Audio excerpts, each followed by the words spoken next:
Salut la compagnie, j'espère que vous allez bien et surtout j'espère que vous avez passé un bon Noël en famille. Alors si vous avez reçu des RTX 4080 voire des RX 7900 XT sous le sapin, je suis désolé mais je vais devoir casser l'ambiance puisque on a des news concernant les RTX 5000 et à mon avis, il y en a certains qui vont pleurer. Bien sûr dans ce Tech Actu on va parler de processeurs que ce soit Intel ou AMD et AMD est vraiment très mal avec ses Ryzen 7000. On va parler d'Epic Games aussi, qui va se prendre une petite amende juste pour Fortnite, et à mon avis, il va devoir sortir chéquier. On va parler de la RTX 4070 Ti, on va refaire un point dessus, puisqu'il y a des nouveaux leaks. Je vous présenterai aussi une autre RTX 4070 Ti qui est plutôt moche à mon goût. Et bien sûr, on va parler de la fameuse RTX 4090, attention, mobile. Allez, c'est parti. On commence cette Tech Actu avec un record 9 GHz. 9 GHz pour la Rolls-Royce de chez Intel, le i9 13900K. C'est juste énorme. Alors pour atteindre cette vitesse, eh ben c'est simple, on l'a refroidi à moins 250 degrés. Juste ça. Alors il n'a pas atteint les 9008,82 MHz sur tous les cœurs, ils l'ont simplement fait sur un cœur. Mais même sur un cœur, franchement, bon, je suis pas un grand fan d'overclocking comme vous le savez, mais c'est juste une prouesse quoi. 9 GHz, c'est juste énorme pour un processeur.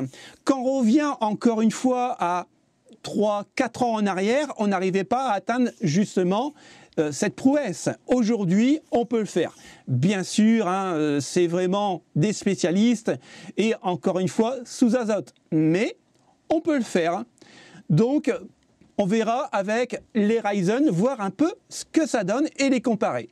On continue avec les processeurs et là on va passer du côté chez les rouges et là il faut savoir une chose, AMD est en train de couler. Il n'y a pas plus clair, AMD coule au niveau de ses processeurs. Heureusement qu'ils nous ont fait des cartes graphiques vraiment très abordables au niveau des prix. Hein. Non, je déconne.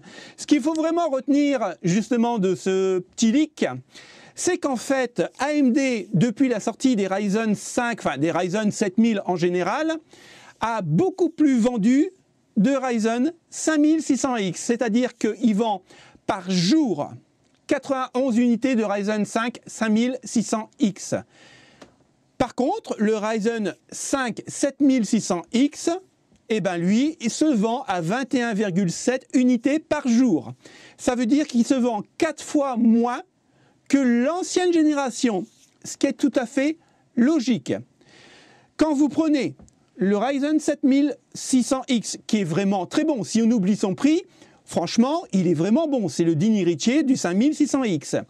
Mais si on le met avec la nouvelle carte mère plus la DDR5, ça nous fait une grosse facture quasiment à 800, voire 1000 euros selon la carte mère qu'on prend et la DDR5. Donc, eh ben, les gens se rabattent sur le Ryzen 5 5600X. Le gros problème de ça, c'est que il va y avoir peut-être une petite pénurie des Ryzen 5 5600X pour la communauté gamer et qui seront obligés soit de passer chez Intel ou alors payer le prix fort pour un 7600X pour gagner quelques FPS de plus. Hein. Donc AMD a vraiment très mal joué en nous imposant une carte mère et la DDR5. Et j'arrête pas de le dire, c'est vraiment une très grosse faute. Je ne sais pas pourquoi et ce qu'ils ont eu dans la tête pour nous faire ça. Depuis que les Ryzen 7000 sont sortis, écoutez bien. En fait, le Ryzen 7 5700X, j'ai pas dit le Ryzen 7 5800X. Le 5700X qui s'est vendu beaucoup moins que le Ryzen 7 5800X, attention, qui est sorti au mois d'avril, donc le 20 avril, représente quasiment la totalité des ventes par rapport au Ryzen 7000. C'est-à-dire que vous prenez le plus haut de gamme des 7000, le plus bas de gamme des 7000, c'est les mêmes unités vendues par rapport au Ryzen 7 5700X. C'est juste énorme. regardez ici. Le plus gros, le 7950X. Regardez la courbe. Elle chute et elle n'arrête pas de chuter. Ils ont perdu 240 € sur ce processeur. Depuis que je fais, on va dire, du montage PC, j'ai déjà vu des baisses. Effectivement, j'ai déjà pu voir des baisses. Mais une baisse à une telle vitesse, franchement, là, c'est dans le Guinness des records. AMD est en train de se prendre une grosse gamelle et c'est de leur faute parce qu'ils ont des très bons processeurs, mais ils nous l'imposent avec, encore une fois, de nouvelles cartes mères et la DDR5. Eh bien, écoutez, quelque part, je suis quand même content parce que ça va donner une leçon à ce grand groupe et aussi donner une leçon aux autres parce qu'on n'est pas des vaches à lait et il y en a ras-le-bol de payer. On continue toujours avec AMD, mais là on va parler de pilotes graphiques.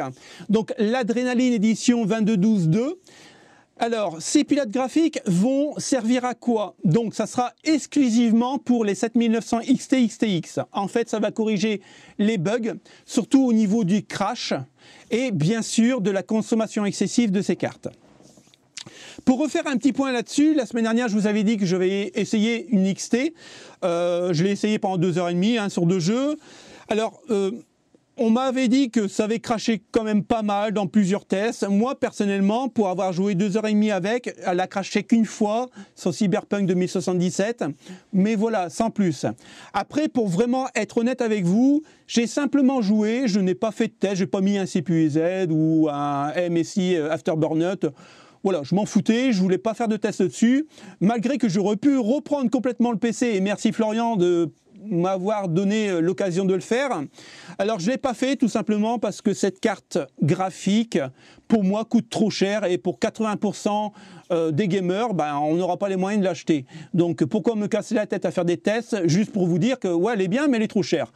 Ça, je peux vous le dire juste en lisant quelques benches. Donc j'ai pas voulu faire ces tests-là. Par contre, oui, c'est une très bonne carte, il n'y a aucun doute là-dessus. Beaucoup plus performante que ma 6800 qui est là. J'ai rien à dire là-dessus. Mais encore une fois, prix-puissance, c'est trop cher. Donc, tant qu'ils ne baissent pas leur prix, je ne ferai pas de reviews là-dessus. Donc, voilà quoi. Moi, elle a craché qu'une fois. Alors, sur certains tests que j'ai vus, elle n'arrêtait pas de cracher. Maintenant, je ne l'ai pas mis dans ses retranchements. Peut-être que si je l'avais overclocké et vraiment poussé à fond, elle aurait craché plus. Peut-être. Mais bon, voilà, je ne l'ai pas fait quoi. Pour cette news, on parle toujours de la 7900 XT, donc elle passe la barre symbolique des 1000 €, elle descend en dessous, 999 € comme vous pouvez voir sur ce leak. Mais malheureusement, comme d'habitude, nous on est les champions de la taxe en France et c'est pas chez nous, c'est en Allemagne. Donc si vous en voulez vraiment une, écoutez, prenez-la en Allemagne, vous la paierez beaucoup moins cher. J'ai regardé, avant de faire ce Tech Actu, j'ai regardé un peu les prix justement des 7900 XT. Bon. Pour nous, ça n'a pas changé. C'est entre 1059 €, voire 1359. Bon, en espérant une petite baisse en France, on ne sait jamais. Quelquefois qu'il baisserait un petit peu la TVA, mais bon, ça, on demandera à Macron pour les vœux. Donc voilà, en Allemagne, si vous la voulez, 999 €. Et voilà. Quand on fraude, on paye et Epic Games va sortir le chéquier 520 millions de $ pour la fin d'année. C'est juste énorme, énorme. Si vous voulez faire une petite cagnotte Tipeee pour leur monter le moral, il n'y a aucun problème. Je vous encourage à le faire. Alors pourquoi Fortnite a été épinglé par les États-Unis? Tout simplement parce que, comme vous le savez tous, c'est un pay to win. Et quelque part, malgré qu'il y a des adultes qui jouent dessus, il n'y a aucun problème, j'ai pas de problème sur le jeu Fortnite, bon j'aime pas mais c'est tout. Ce jeu est vraiment basé en gros pour attirer les gamins dessus, on est bien d'accord. Même au niveau graphique, ça casse pas trois pattes à un canard. Mais bon, bref, c'est vraiment pour les gamins. Et en fait, les gamins, ce qu'ils aiment quoi? C'est personnaliser leur skin, leur bonhomme ou alors leur skin d'armes, des trucs comme ça. Et tout ça c'est payant. Et malheureusement, pour les États-Unis, c'est de la fraude. Donc, ils vont payer 520 millions de $. C'est juste énorme. Et quelque part, c'est bien Parce que je trouve que maintenant, même sur Warzone, enfin sur Call of Duty, maintenant même sur Battlefield, alors les mecs sont déjà pas capables de nous faire des jeux corrects, mais par contre, pour nous faire payer 9 €, comme je vous ai dit, un Pogba ou Messi, alors Messi, c'est merveilleux, avec ça on joue beaucoup mieux. Sur Battlefield, c'est pareil, maintenant on peut acheter des couleurs au niveau de ses skins, des armes, des trucs comme ça sert strictement à rien, mais bon, c'est joli. Mais bon, 10 € à chaque fois, ça fait quand même mal au cul, je trouve. Et moi, je trouve que c'est bien et j'espère qu'on reviendra un peu dans le passé, peut-être avoir un peu moins de skins, un peu moins de personnages à acheter, mais plutôt du bon contenu et surtout des jeux finis. On passe du côté des verts et on va parler encore une fois de la RTX 4070 Ti, pas n'importe laquelle, la Gigabyte Aero, donc ça y est, elle est sortie, voilà, elle est présente. Je la trouve plutôt sympathique, sauf au niveau de la backplate. Je ne sais pas ce que vous en pensez, mais au niveau de la backplate, je pense qu'ils auraient pu faire quelque chose de quand même plus quali et plus joli, quoi. Hein. Vu les prix des cartes graphiques, je pense qu'ils auraient pu, franchement, se casser un peu le fion, on va dire, pour être poli. Donc ici, vous avez quand même les deux connecteurs pour l'alimentation. Maintenant, malheureusement, eh ben, on n'a toujours pas les prix. Il faut savoir que ça va sortir début d'année 2023, et début d'année 2023, pour rappel, hein, c'est dans une semaine. Donc j'aurais aimé un peu spéculer sur les prix. Bon, franchement, hein, je m'y attends, hein, elle va être quasiment à 900 €. Hein, il faut pas... Je pense pas qu'elle sera à 1000 €, mais 900 € facile. Donc, bon, on verra bien quand ça va sortir. Il faut savoir que la RTX 4070 Ti est un peu plus puissante, je crois, de 5% par rapport à une RTX 3090 Ti. Donc, même si on n'aime pas Nvidia, même si la 4070 Ti est vraiment trop chère à sa sortie, on peut lui trouver tous les défauts. Je trouve que quand même, c'est une belle petite performance pour battre une 3090 Ti. Rappelez-vous, hein, rappelez-vous, il n'y a pas si longtemps que ça, la 3090 Ti, c'était vraiment le summum de chez summum. Aujourd'hui, avec une 4070 Ti, on arrive à 5% de plus. Donc, on va voir à quel prix ils vont nous la faire. En parlant de 4070 Ti, eh ben, Asus, il nous a fait ça. Je ne sais pas si je peux agrandir. Non, c'est dommage, je ne peux pas agrandir. Ah, là, voilà. Donc, bon, comme d'habitude, quoi. Noctua a de très très bons ventilateurs. Il n'y a rien à dire là-dessus. Je crois même que c'est les meilleurs au monde. Par contre, au niveau design, je suis désolé, mais moi, j'achète pas. Hein. Je trouve ça toujours aussi moche. Du marron et du beige clair, enfin, je sais pas... couleur café, on va dire. Ils auraient pu faire mieux quand même, hein, sans déconner, quoi. Encore une fois, hein, après c'est une question de goût. Hein, et je suis sûr certain qu'il y a des gens parmi vous que vous allez aimer. Je peux comprendre, il n'y a aucun problème là-dessus. Moi, perso, si je dois mettre 1000 € dans une carte, j'achète pas celle-là, quoi. Donc, est-ce que ça sera une édition limitée? On ne le sait pas. Mais par contre, bon... à voir, hein. Vraiment, j'aimerais vraiment savoir le chiffre de vente pour cette carte graphique. Dites-moi en commentaire si vous aimez ce genre de carte graphique. Alors bien sûr, encore une fois, un Noctua est vraiment très bon, ça sera très bien refroidi, mais le design, c'est pas terrible. Et pour rester chez Nvidia, ils ont des petits soucis. Eh oui les amis. Alors... en fait, au CES, ils ont en fait fait une petite annonce comme quoi les 4050, 4060, 4070, 4080, 4090 vont arriver sur les PC portables. Le gros problème de ce genre de puce, c'est que en fait, ça chauffe énormément. Puisque la 4090 sur un PC portable va consommer jusqu'à 200 watts, puisqu'ils vont réduire quand même les performances. Hein. Ils ne peuvent pas avoir une 4090 vraiment en full dans un PC portable, et c'est tout à fait normal, puisque c'est vraiment pas très épais maintenant quand vous regardez bien les PC portables. Donc il va falloir contenir la chaleur, et tout le problème est là. Ils ne savent pas, Nvidia ne sait pas comment ils vont faire pour la consommation d'énergie et bien sûr pour la chauffe, quoi. Donc il va falloir vraiment des très gros ventilateurs pour refroidir tout ça, parce que dans un espace réduit, mettre autant de puissance, à mon avis, c'est vrai qu'ils vont avoir du souci. Donc, ben, pour l'instant, ils marchent un peu à reculons. Ça va arriver. Je pense qu'ils vont faire les 4050, 4060. Et après, pour les 4070, 4080, 4090, vu que c'est vraiment, on va dire, du haut de gamme et assez lourd à gérer, est-ce que ça va vraiment sortir ? Je pense que oui, ils vont trouver une solution. Mais est-ce que ça voudra dire que les laptops vont augmenter au niveau taille, au niveau épaisseur, pour pouvoir mettre peut-être 2 ou 3 ventilateurs supplémentaires pour bien refroidir tout le bordel, quoi. Alors, c'est la plus grosse galère actuellement chez Nvidia. Je vous l'avais dit, je suis désolé, je vous l'avais dit que j'allais casser l'ambiance en fin de vidéo. Alors si vous avez acheté une RTX 4080 à 1500 boules, voire 1400, ou une RX 7900 XT à 1500 €, eh bien voilà, les RTX 5000 vont sortir en 2024 et attendez-vous à la plus grosse hausse de performance qui a jamais été connue dans le monde du hardware par rapport à la précédente génération. C'est pas moi qui le dis, c'est Nvidia. Et oui, il se murmure qu'elle serait bien plus puissante que les RTX 4080, 4090 grâce à la procédure de gravure en 3 nanomètres. Eh bien oui. Alors, est-ce qu'ils vont nous refaire les coups des 4080, 4090 ? Puisque là, c'était en 5 nanomètres et ils avaient mis un petit peu plus de composants dans les RTX 4000. Est-ce qu'ils vont nous faire le coup sur les RTX 5000 ? Et je vous rappelle, plus on descend en gravure, plus on gagne en consommation d'énergie, qui n'est pas le cas, enfin, pas tout à fait le cas pour les RTX 4080, 4090. On verra avec la 4070 Ti. Donc, alors là, ils sont en train de pourparler pour le nœud en 3 nanomètres de chez TSMC en 2024. Ça va arriver.